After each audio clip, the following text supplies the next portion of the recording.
Lord. Here we go again.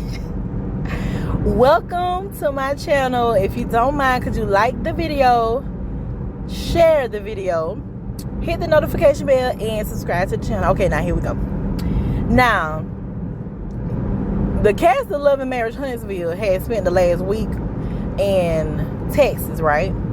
And they were filming. So Martel went live.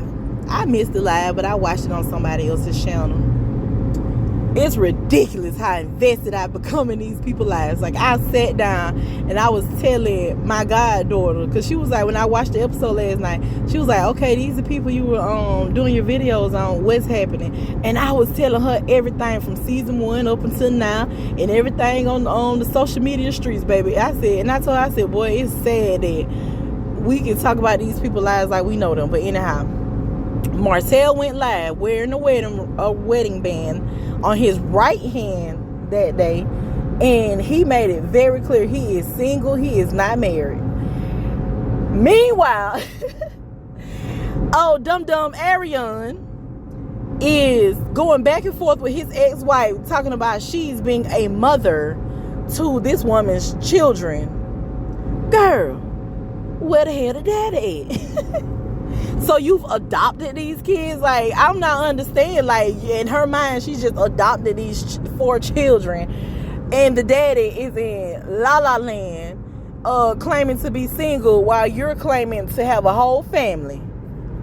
If this man don't do nothing else, he is going to make Arionne look like a fool, while she make herself look like a fool. And until they release the rest of that audio, the rest of the audio that she got of this girl, that's gonna be it for them. Now, I had a little something to say about the episode, right? As I'm watching, I'm like, okay, I'm taking notes. I'm gonna talk about this, that, and the third. But then that trailer dropped for the rest of the season. I bought them notes up so quick because none of that matter. That Black Expo don't matter. Giving back to the community don't matter. None of that what they was talking about matter, because those are some hypocrites. The thing that pissed me off is in that new trailer, all we saw was Kiki. And everybody talking about Kiki, getting on Kiki the same way they did me. And I don't do that gang up stuff.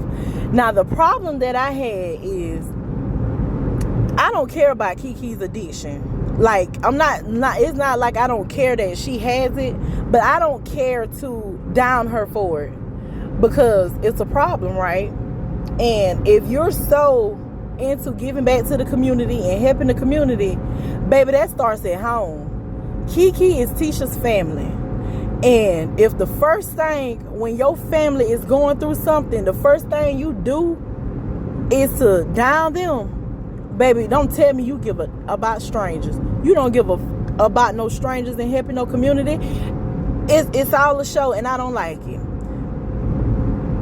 Naturally, people talk, right? Yeah, okay, you talk about people, like, it just comes up, it happens. However, in the midst of talking about somebody, I'm going to help you. Like, I may have my opinion on what you do. People may call it judging, I don't care. But if I can help you, I'm going to help you. Because that's in my spirit, right? That's in my nature. I'm a helping person. And it's come to bite me in my ass more than once.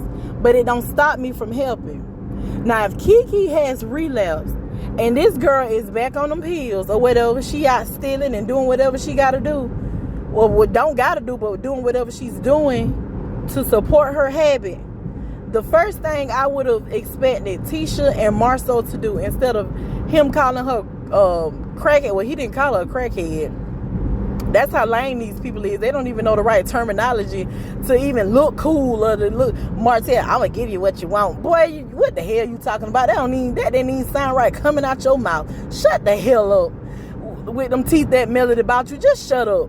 Like, it pissed me off to see that trailer, because my thing is they want to make it seem like they are so for the people, they're for the community, they're for helping folks.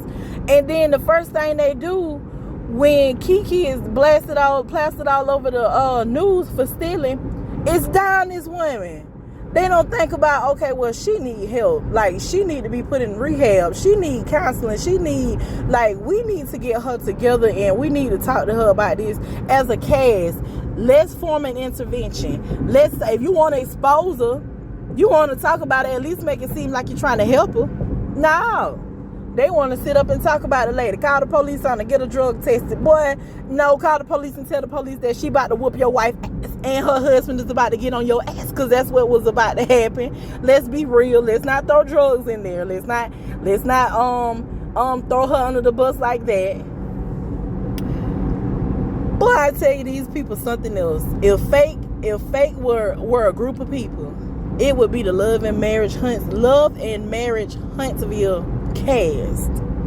Because there's no way you meet. But then again, that could just be them. Because there are situations where people will support strangers before they support their family, before they support people, their friends. They would rather help a stranger than to help those closest to them. Something's wrong with that. But that's the way of society these days. That's just how people are.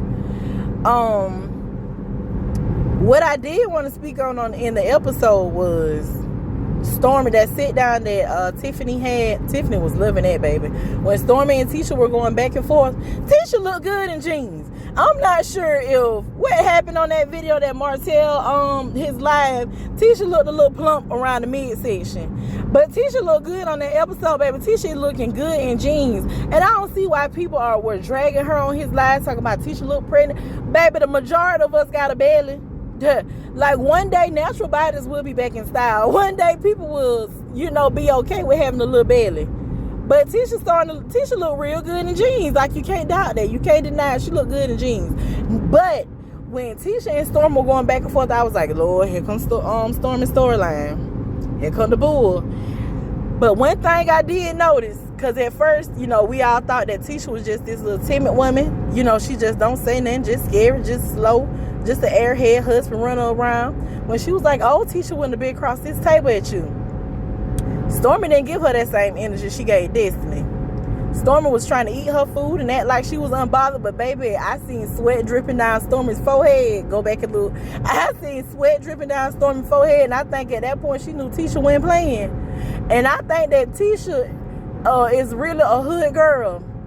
Now, maybe she know who to, try that with, because she said her and Kiki used to fight when they were younger.